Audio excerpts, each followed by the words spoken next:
Ini 7 September 2025, Indonesia masih bergetar oleh luka demo Agustus. Kini, pasca demo itu,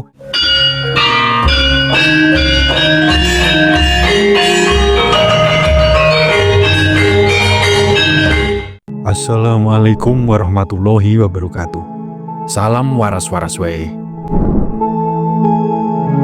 Bersiaplah, karena pada tanggal 7 dan 8 September 2025 malam ini, langit Nusantara akan berubah wajah.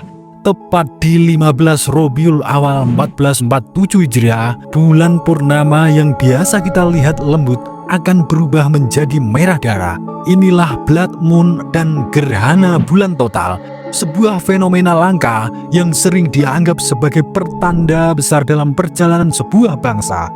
Sebuah simbol kosmik yang dari dulu diyakini leluhur sebagai tanda bahwa bumi sedang diadili langit. Dan anehnya, fenomena ini hadir hanya beberapa hari setelah gelombang demo besar-besaran di Indonesia. Menurut keterangan Badan Riset dan Inovasi Nasional BRIN, gerhana ini bisa disaksikan di hampir seluruh wilayah Indonesia. Secara ilmiah, bulan tampak merah karena cahaya matahari dibiaskan atmosfer bumi hanya menyisakan warna merah yang sampai ke permukaan bulan. Inilah yang disebut blood moon. Namun bagi spiritual Nusantara, warna merah di langit adalah pertanda konflik besar, darah yang tumpah, atau babak baru yang lahir melalui penderitaan. Dalam tradisi Jawa kuno, setelah bulan kemerahan muncul, para raja dihimbau untuk lebih berhati-hati. Sebab ini pertanda perubahan kekuasaan atau lahirnya satrio baru.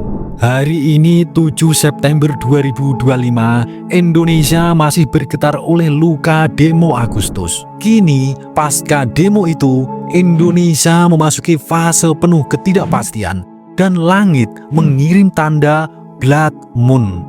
Sebelum kita bedah satu persatu, silahkan tulis doa dan harapan kita semua untuk negeri ini di kolom komentar. Dan bagi sedulurku yang muslim, jangan lupa tulis sholawat. Atas berkat rahmat Allah Subhanahu wa Ta'ala, doa-doa kita semua terkabul. Dan inilah 7 peristiwa besar yang akan terjadi setelah penampakan bulan merah darah, gerhana bulan total di tanggal 7 dan 8 September 2025. Yang pertama, lahirnya gelombang rakyat yang menagih janji. Gerhana ini seakan memberi simbol bahwa rakyat tak ingin sekedar protes, tapi menghendaki perubahan sistemik. Setelah Agustus, mahasiswa dari berbagai kampus bersatu membentuk gerakan. Mereka menuntut revisi Undang-Undang Pajak yang dinilai mencekik, disahkannya RUU perampasan aset koruptor, transparansi anggota DPR dan pejabat publik. Dan ingatlah, ini adalah sejarah yang berulang, rakyat yang menagih janji. Yang kedua, pecahnya fraksi politik di internal pemerintah.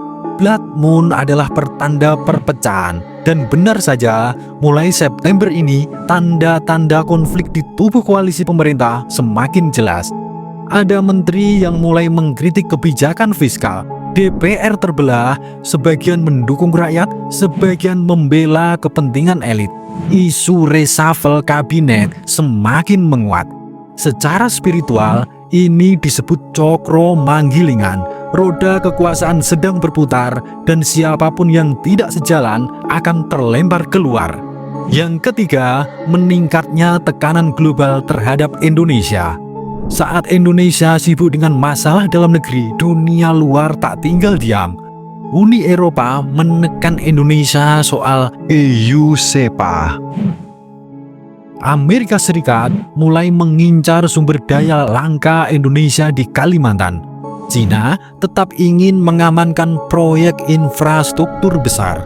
Fenomena bulan merah darah di langit Nusantara membuat para spiritualis luar negeri juga menyorot Indonesia. Bahkan ada analis barat yang menyebut Indonesia adalah kunci stabilitas dunia. Jika negeri ini goyah, dunia ikut terguncang. Yang keempat, gelombang spiritual dan kebangkitan ulama. Fenomena bulan merah membuat banyak tokoh ulama, tokoh agama, tokoh spiritual menyerukan sholat gerhana, zikir, serta doa bersama untuk keselamatan bangsa. Di pesantren-pesantren Nusantara, doa-doa khusus dipanjatkan karena mereka percaya bulan merah ini adalah peringatan bagi pemimpin. Ada pula yang menyebut ini adalah awal dari tirakat Nusantara, kebangkitan doa para wali dan leluhur yang menjaga Indonesia dari kehancuran.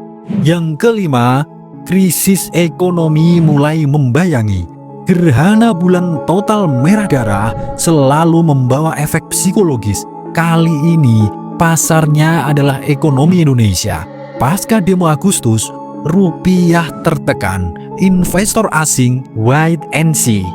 Harga pangan naik, terutama beras dan jagung.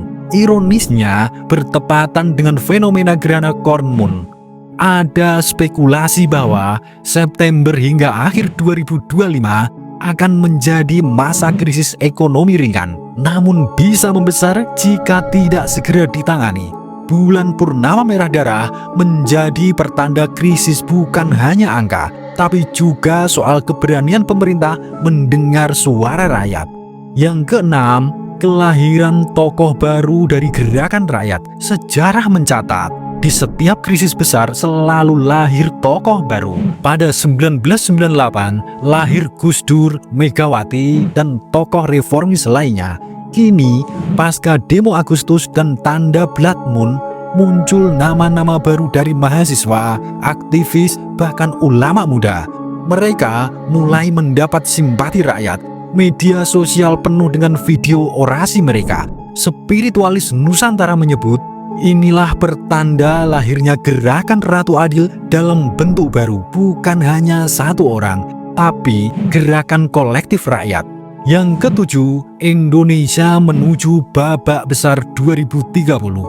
Fenomena Blood Moon gerhana bulan merah darah ini diyakini sebagai kode kosmik. Dari perspektif geotisa, gerhana bulan di bulan September adalah penanda perubahan siklus 5 tahun menuju takdir besar bangsa. Dari ramalan Jayabaya, 2025 adalah tahun gonjang-ganjing sebelum Nusantara masuk babak kemakmuran. Dari kacamata geopolitik, Indonesia pada 2030 diprediksi akan menjadi 5 besar ekonomi dunia jika mampu melewati badai dan fitnah bangsa saat ini. Jadi, 7 September 2025 ini bukan akhir, tapi gerbang menuju perjalanan besar Indonesia 2030. Indonesia sekarang sedang diuji, mungkin rakyat sedang diuji kesabarannya, dan pemimpin sedang diuji keikhlasannya. Tapi satu hal pasti, Indonesia tidak akan runtuh. Nusantara akan bangkit. Karena doa para leluhur, para wali, dan ratusan juta rakyat masih menjaga negeri ini. Suradira Jayaningrat lebur dening pangastuti. Wassalamualaikum warahmatullahi wabarakatuh.